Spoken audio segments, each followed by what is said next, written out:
Alright, it is round 3 of my reviews of books that I got at the library recently-ish. Today I am reviewing Red Hulk by Jeph Loeb and Ed McGuinness. This collects the first 6 issues of their Hulk run, as well as Wolverine issue 50. After reading this book, and using all of my analytical reviewy powers, I can safely say that this book is stupid. Yeah, nothing really mind-blowing about this review. I know around the time that this book was first coming out, the popular thing to do in a comic book shop or online forum or anywhere where comic book fans gathered was to make fun of Jeph Loeb's writing ability. And while I cannot deny that he's written some awful stuff, he's also written some good stuff, which is what really makes this situation so infuriating. It's almost like he produces this crap on purpose, which is just about inexcusable. If he was at least trying his best and he just happened to produce bad comic books, that'd be one thing. But he wrote this in proximity to at least one story that I thought was pretty good. That's what makes this all the more maddening. So what's specifically so awful about this book? Well, almost everything. No, that's not fair. Let me at least say one positive thing about this book before I start screaming about why this is such garbage. The art by McGuinness is pretty great. I've always liked McGuinness's work, but then again, I'm a fan of the more cartoony styles than the ultra-realistic stuff. So if you ain't into the cartoony stuff, then you might really hate this book. But for me, it was the shining star in a sea of darkness. So what all did I hate? Let's start with the character motivations, or rather the lack of character motivations. The whole book is about a group of people investigating a murder and trying to find the murderer, who is the new Red Hulk. Their motivations make enough sense. They're good guys, allegedly, and they are trying to stop a bad guy from doing bad stuff. Okay, cool, got it. But why does Red Hulk do what he does? I don't know.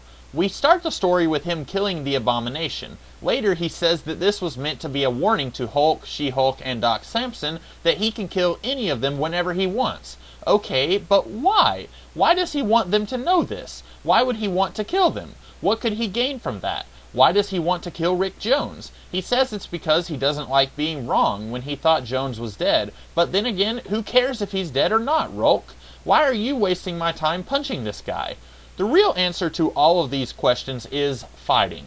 Jeph Loeb basically wrote an issue of an old Looney Tunes cartoon where the dialogue does not matter, the character depth does not matter, you just have a series of scenes where characters enact stylized violence on each other for no real reason at all. Except that in Tom and Jerry, I can at least understand the motivation to eat the mouse and the motivation to survive a cat attack. I cannot understand anything that Red Hulk does or why he does it. And then we've got the awful dialogue. This is a Hulk comic, so some of this is to be expected. After all, the Hulk is supposed to have the mind of a child, right? So some of the things that he says would not make sense. But we are talking about Tony Stark, She-Hulk, and Red Hulk. She-Hulk, I am learning every time I see her in a book, is a character that I will never ever like, and here proves no different. So I guess it's good that Loeb at least was consistent with her, and in other appearances where I hate her. But even if I don't like a character because she is too abrasive and arrogant, that doesn't mean that she has to be saddled down with dumb dialogue, does it? Things like, I could get paid for this kind of abuse when Doc Samson is reenacting the murder scene. Really, Jen? Or when Red Hulk cusses out the Watcher for reasons I'm sure made sense in Jeph Loeb's head. Or when Tony Stark screams, "Oh the humanity," when the SHIELD helicarrier crashes. Sometimes you read a comic book that might seem bad when you read it by itself, and then it reads better when you read it with the rest of the series or story arc.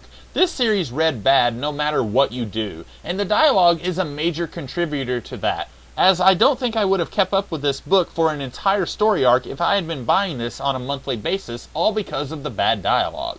The last and final thing that drove me insane while reading this book was something that I've had a problem with before in Jeph Loeb's arsenal of air quotes stories. This book is essentially a mystery. Not a good mystery, but a mystery. It's asking us to try and figure out who is Red Hulk along with the characters in the story who do not know. But the problem is that Jeph Loeb cannot write a mystery to save his life. As per the fantastic film Murder 101, any good mystery story must, and I mean must, leave enough clues for the audience to try and solve it themselves, but the mystery cannot be too easy, otherwise we won't feel like we are being challenged.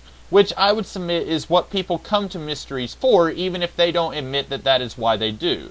It's a fine line to walk, and one that I guarantee you I would not be able to walk myself. But what I can do is point out when a mystery story is being done badly, and this is definitely guilty of that. It's at this point that I will be spoiling not just elements of this book, but elements of the Hulk lore that come way after this book. So if for some reason you care about the identity of Red Hulk, stop this video now. Okay, so the Red Hulk is General Thunderbolt Ross. So at the absolute very least, we should not be seeing Thunderbolt Ross in the same place as the Red Hulk, right? Because if we do, and we do, then that means one of two things. One, Jeph Loeb himself had no idea who the Red Hulk was and was just jerking the audience along until he decided on who the Red Hulk should be. Or two, trying to prevent the audience from guessing who the Red Hulk was so important to Loeb that he disregarded the other rule of writing a mystery, which is that you have to leave clues and make it so that the audience can go back and solve the dang thing. And this book does not do that. When the Red Hulk attacks the S.H.I.E.L.D. helicarrier, we see Ross in the hallway talking to Tony, and then Tony turns around the hallway, and there's the Red Hulk. Readers who are actually thinking and using their minds will instantly catalog this in their brains and say to themselves, okay, noted, whoever Rolk is, he ain't Ross because Ross was just there talking to Tony. And if you say, well, it could be a life model decoy, those things are all over the Marvel Universe, you'd be right, they are all over the Marvel Universe. And maybe this was an LMD talking to Tony, I actually don't know. But then at the end of the book, after Thor and Green Hulk have defeated Red Hulk, we see Doc Samson and Thunderbolt Ross both come in and say something mysterious and villainous to Red Hulk's body.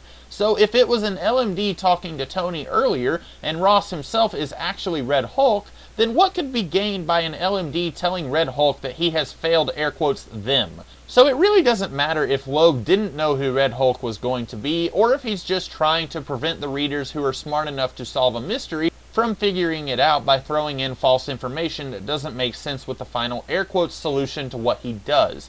Either way, this whole book is garbage. It's not fit to be read by anyone, and I would even say if you try to use it as, shall we say, reading material in a bathroom or as kindling to start a fire, it will still prove useless.